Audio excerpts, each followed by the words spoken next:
Have you ever seen a server standing quietly and wondered, what have they been through? A woman with a faint scar at her throat, always avoiding other people's eyes, never speaking of her past. Could that simply be a random wound, or something far deeper? At Red Pines Diner, a small roadside cafe on a lonely highway, there was someone like that. Her name was Emily Turner, and for 4 years no one truly knew who she was. Until one day, a veteran walked in, and everything changed. Emily Turner, 38, was a woman no one truly understood. Day after day, she appeared in her worn diner uniform, her blonde hair always pulled back neatly. No jewelry, no perfume, no sign that she'd ever lived a life beyond Red Pines Diner. She moved among the tables with such practiced ease that diners barely noticed her presence until her gentle voice whispered at their side beside a steaming cup of coffee. To coworkers and customers alike, Emily embodied silence. She never spoke of herself. No one knew where she had lived, what she had done before arriving in Flagstaff. She came like a cold, early winter wind, unannounced, unobtrusive. People accepted her presence as they accepted the hum of the old heater or the slow tick of the misset clock. Imperfect, yet indispensable. The scar on her neck was the only thing she could not fully conceal, a thin line running from collarbone to behind her left ear, like a hasty stitch in a wound that never quite healed. She tried to hide it beneath scarves or high collars, yet sometimes it peeked out, a silent reminder that Emily had once been someone else, somewhere else, that no one could imagine. Still, she never flinched when eyes fell upon her scar. When whispers and rumors circulated, some said she'd been in a car accident. Others guessed domestic violence or even fire. The rumors never came in questions, because however curious they felt, Emily's gray eyes, fixed yet uninviting, made them hesitate. She was like an old safe with no key, and no one dared try to break it open. Strangely, that silence earned her respect. Though no one understood it, they saw in her a precision that bordered on obsession. She was never late, never complained, even after a shift that left her exhausted. The toughest customers never rattled her. When criticized for a cold dish or a weak coffee, she merely nodded, apologized, and made it right. No one ever saw her lose control. Not once. Yet on some nights, after closing time, when she was alone wiping tables, her eyes changed. Gone was the impassive calm, replaced by a hollow look.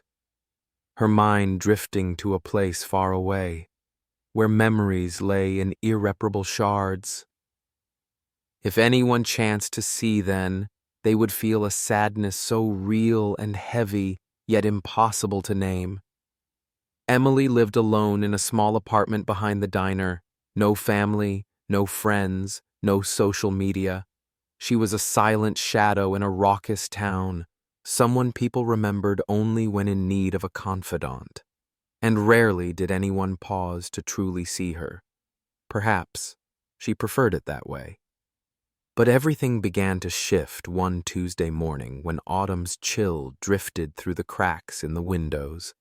The diner hummed to life as usual, and Emily was pouring coffee when the door swung open. A man entered.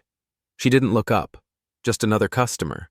Yet there was something unusual in his eyes, in the way he paused halfway down the aisle, as if he'd spotted a ghost from the past. In that very moment, the order of Emily's silent world began to unravel. The man did not know that with one look, one glimpse of a faint scar at her throat, he could reopen a chapter Emily had spent nearly a decade burying. And though no words were spoken, something shifted. The air seemed to pause. An invisible breeze swept through, stirring memories never voiced. Emily had no idea that from that instant forward, her past could no longer hide beneath scarves. Every scar, inside and out, was about to be revealed, and this time she could not stop it. Don't leave just yet. The best part of the story is still ahead. If these opening moments have made you pause, please hit like and subscribe. It helps us continue to bring you real stories that touch the deepest parts of every human heart. Jack Monroe walked into Red Pine's diner on a morning that seemed like any other in his long life of silent interludes. The 45-year-old man carried the weight of years and memories in every wrinkle, every glance, every broad shoulder that had once stood firm in battle, now bowed under time's and memory's burden. This cross-country journey had no real destination. He was simply running from the years that haunted him whenever night fell. He entered like any other traveler, needing a cup of coffee to stay awake, a quiet corner to sit for a few minutes. But then his eyes caught sight of her, and his steps faltered. It was Emily Turner.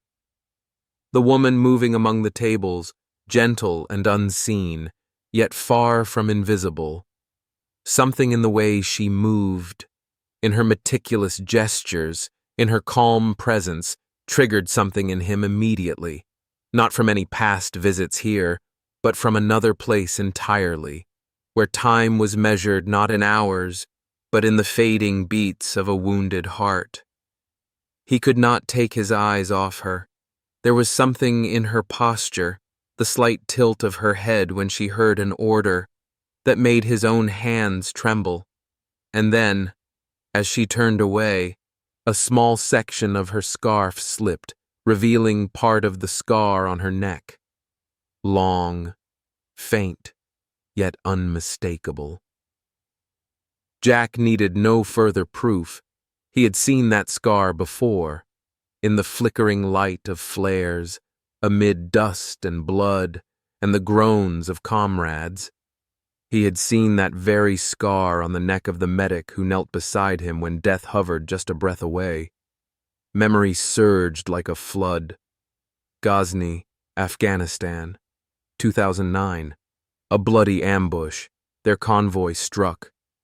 Jack's Humvee hit by a round, the door blown off, fire erupting. And then, amid the chaos, she appeared. No helmet, no shield. Only a tattered medic's uniform and trembling hands staunching his blood. He could not make out her face that day. Blood and dust obscured it. But those eyes, those same eyes he now saw in this lonely roadside diner, he had never forgotten. She had not only kept him alive, she had made him believe that amid war's wreckage, there was still a place for humanity. Her calm voice over the roar of artillery had been the only anchor for his spirit during the endless 20 minutes before the medevac arrived. And now, that woman stood less than 20 steps away, in a server's uniform, bringing coffee to customers who had no idea whom they were being served by. Jack sat down hard, gripping the coffee mug, only later realizing it had gone cold. His heart raced, not from surprise, but from overwhelming emotion. Seeing the person who saved his life was something he had never dared hope for. All these years, he had assumed she was dead, or at least that she'd left the army, vanished somewhere in the world, just as he had. He watched her for a long moment, not daring to call her name, not daring to stand. Part of him feared he was mistaken, or worse, that upon recognizing him, she would not wish to dredge up the past. Part of him hoped she had built a new life, peaceful and separated from what came before. Yet those eyes, the quiet sadness still there, told him otherwise. And if he, the man she saved, did not speak, then who would? Beneath the scarf, that scar was no longer a vague mark. To him, it was proof. And with all that had happened between them in that brutal battlefield, Jack knew he could not walk away without first stepping forward, without first saying the thank you he had carried in his heart for nearly 2 decades. Because sometimes an entire life can be contained in a single moment, and for Jack Monroe, that moment had just arrived. Emily continued her work, moving among the tables with the practiced precision of someone who had done this thousands of times.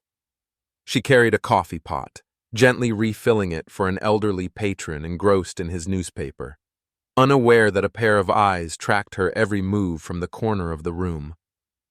Sometimes, a person can live a lifetime in anonymity, until one small detail is enough to awaken everything. Jack couldn't tear his gaze away. He wasn't looking for confirmation in her words or a responding glance. He sought something subtler, something only 2 people who'd shared the same foxhole could recognize in each other. And then he saw it. On her left wrist, just where her sleeve had been rolled back, was a tattoo faded by years, an arrow piercing a ribbon, the unmistakable insignia of the 74th Army Medical Unit. He froze. His heart skipped in a strange stutter, not from surprise, but because something his mind had never stopped hoping, that she was alive, was now undeniably true. She was not only alive, she was here, just steps away from him. Her name echoed inside him, like a whispered return. Staff Sergeant Emily Turner. They had never truly spoken. He wasn't even sure he had been lucid enough to offer thanks that day, but that face, that posture, those eyes, they were etched into his memory like an indelible scar.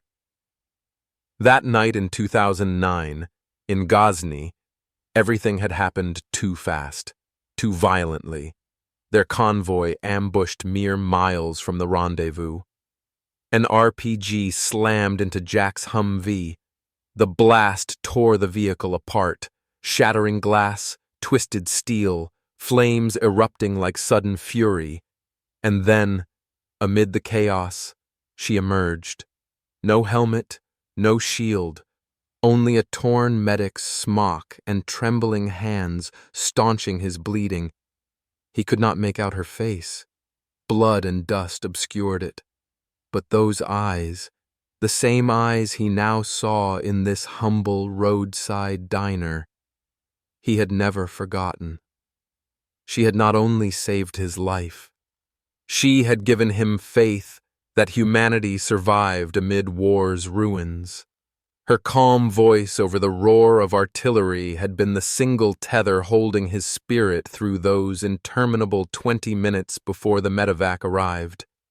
And now, that same woman stood less than 20 steps away, in a server's uniform, pouring coffee for strangers who had no idea who served them. Jack sat down, gripping his coffee mug, only later noticing it had gone cold. His heart pounded with more than surprise. He felt an overwhelming rush of emotion. Meeting the person who had saved him was something he had never dared imagine. All these years, he thought she must be dead, or at least gone from the army, vanished like he had.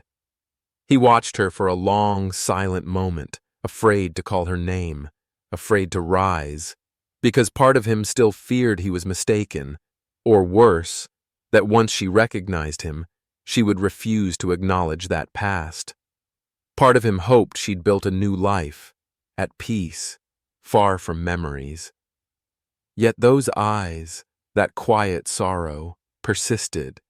And if he, the man she rescued, did not speak, then who would?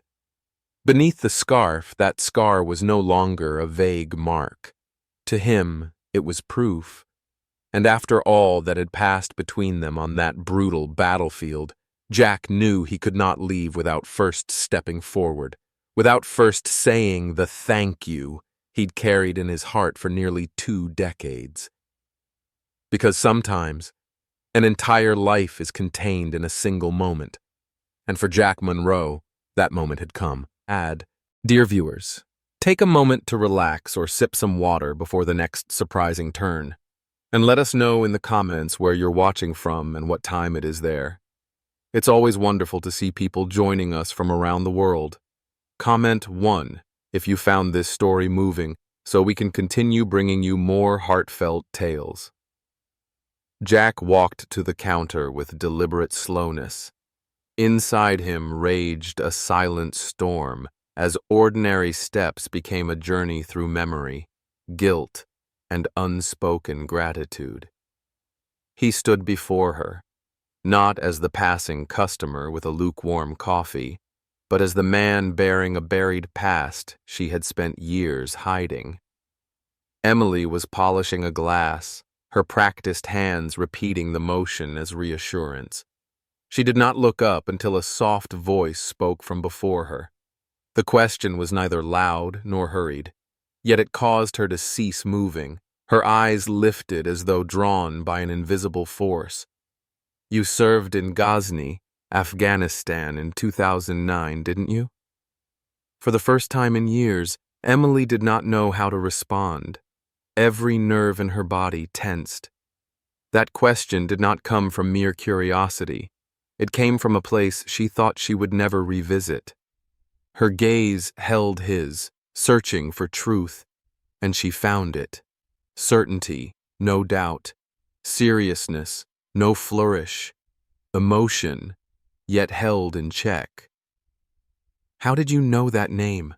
she asked, not out of a need to admit it, but to understand why. Jack did not hesitate. His voice was low, measured, each word weighted by years. He gave his name. Then he spoke the words she never expected to hear, that she had saved his life, that he had never forgotten her. In an instant, the diner's atmosphere froze. The clink of silverware, the scrape of chairs, idle conversations, all halted as if someone had muted the world. A few heads turned toward the counter. No one knew exactly what was happening, but everyone sensed they were witnessing a moment where silence spoke more powerfully than any explanation. Emily remained rooted to the spot. She did not reply, nor did she step back. But in her gray eyes, Jack saw plainly the panic. Not from exposure, but from the collapse of the world she had built through the years. That world of anonymity, safe distance, and evading memories, now teetering on the brink of ruin. She had chosen a nameless life, a past unwritten, not out of shame, but out of exhaustion from having to explain, to prove, to endure pity or excessive admiration. She didn't want to be a story. She simply wanted to be ordinary, to live an ordinary life, with wounds tucked beneath a uniform and a polite smile. But now, the one thing she had feared most stood before her, in flesh and voice and undeniable memory. Jack did not ask for confirmation. He did not demand her to relive her past. He simply stood there, offering her one truth, that what she had done was not forgotten, that among thousands of soldiers, at least one still remembered, still knew, still carried gratitude. And that knowledge, the simple fact that he remembered, made her tremble more than any hail of bullets she had ever faced, not from fear, but because deep inside she was still unprepared to be truly seen. But it was too late. From this moment on, silence would no longer conceal her secret, and in the depths of Jack's gaze, she saw the thing she feared most: recognition. Not every soldier returns with visible scars, and not everyone gets the chance to face the person who pulled them back from death's door. But Jack had that chance, and he chose to use it to say thank you. For Emily, that moment was not merely a reunion. It was the unlocking of a door she thought forever sealed, and as she looked into the eyes of the man before her, she knew the life she had tried to escape was stepping back into view, with all the memories she had once tried so hard to forget. News did not need to be shouted. A single look, a quiet gaze in the crowd, a whispered question was enough to send ripples through the diner. And soon, the truth about Emily was no longer known only to Jack. It spread from table to table, from servers to regulars, from curious glances to astonished nods. The woman once deemed odd, aloof, eccentric, turned out to be a hero. Not the kind with medals on the wall or her name in the papers, but the kind who chose to keep silent about the greatest deed she ever performed.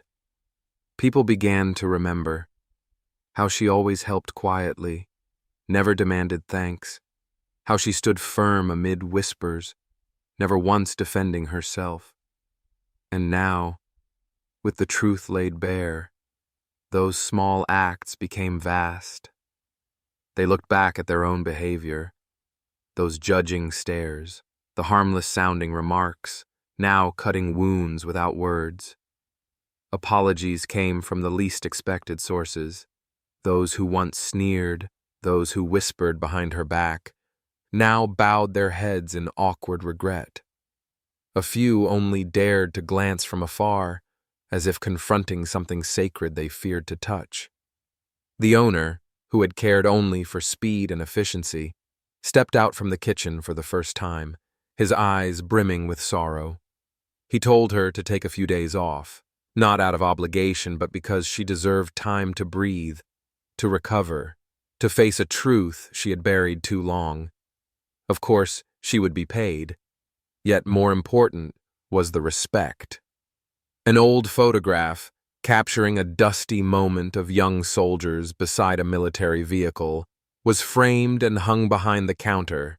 No caption, no names, only the eyes and stances of those who once faced life and death. Emily was there in the picture, no makeup, no smile, but those same eyes, as if still looking forward to lives waiting to be saved. For Emily, it all happened too fast. She had no time to prepare, no choice to retreat. Recognition, the thing many crave, felt heavy on her shoulders. It dredged up memories she had packed away and buried deep. Now those small packages were pulled out, exposed, judged. She did not know how to face it, not because she lacked strength, but because she could not predict what would remain afterward. Then, amid the adult gazes, sometimes fearful, sometimes grateful, a different pair of eyes appeared. A boy of maybe 7, hair tousled, sitting with his mother near the window. When Emily brought another napkin, he watched her for a long moment, then tilted his head and asked in a voice very soft, very sincere, "Are you a real superhero?" The question made her pause. For an instant, all her tension, her defenses, the invisible armor she'd worn through these years, suddenly felt pointless. She looked down at the boy, her eyes lighting with innocent curiosity and no judgment. No past, no war, no scars. Just a child, seeing a woman with silent admiration. She smiled, a genuine smile, for the first time in a long while, and softly replied, "No, I only did what needed to be done." And in that answer, she realized that being known is not always a burden. It can also be a form of healing, not through applause or accolades, but by having others look at you as a person, complete, real, unwarped by assumption or prejudice. And for the first time since leaving the battlefield, Emily did not feel the need to hide anymore. Time passed, yet the echo of that morning never faded.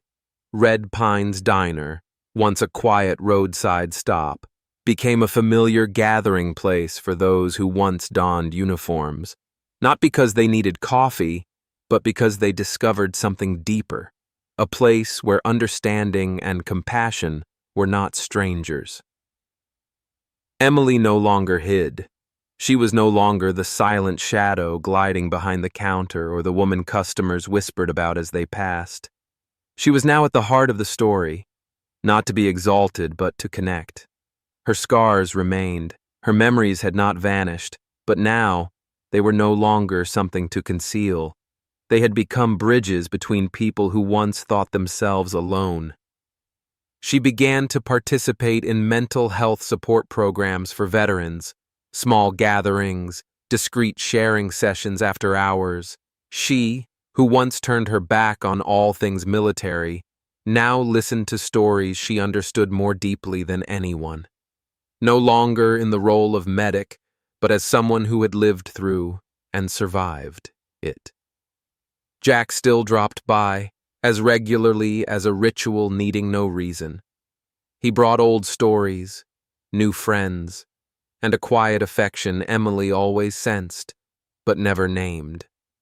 Between them lay a gratitude that never ran dry, and an invisible bond forged in those life and death moments long ago. Emily learned to speak of her past, not as a wound but as part of herself.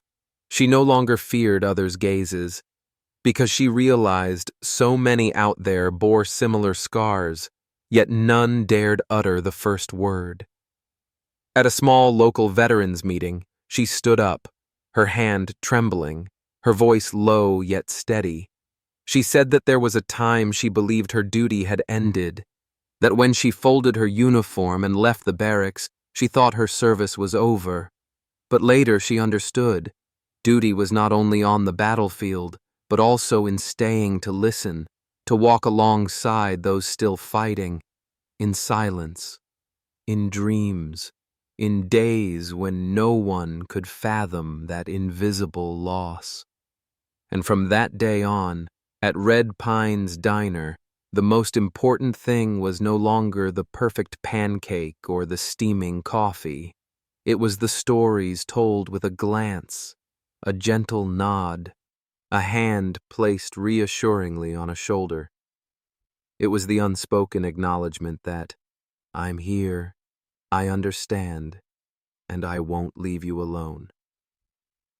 Emily Turner, the woman who once hid from the light, had become a small guiding lamp for those emerging from the darkness of war, not through speeches, not through medals, but through her steady, courageous, painfully real presence. Her story is a reminder that not everyone who returns is whole, that sometimes what they need most isn't admiration, but listening without judgment. And that every community, every small corner of a diner can become a place of healing if there is enough compassion. If you're watching this video, remember, heroes don't always wear armor. Sometimes they wear caps, stand behind counters, or serve coffee. And perhaps they're sitting right beside you. Subscribe if you want to hear more honest, inspiring stories. Don't hesitate to leave a comment below. Share your thoughts or simply let us know where and when you're watching. If this story touches something in your heart, share it with friends and family, especially those in the United States, because your sharing might help someone find a piece of themselves in this story. And if you've ever met an Emily in your life, please don't look only at her scars. Look deeper.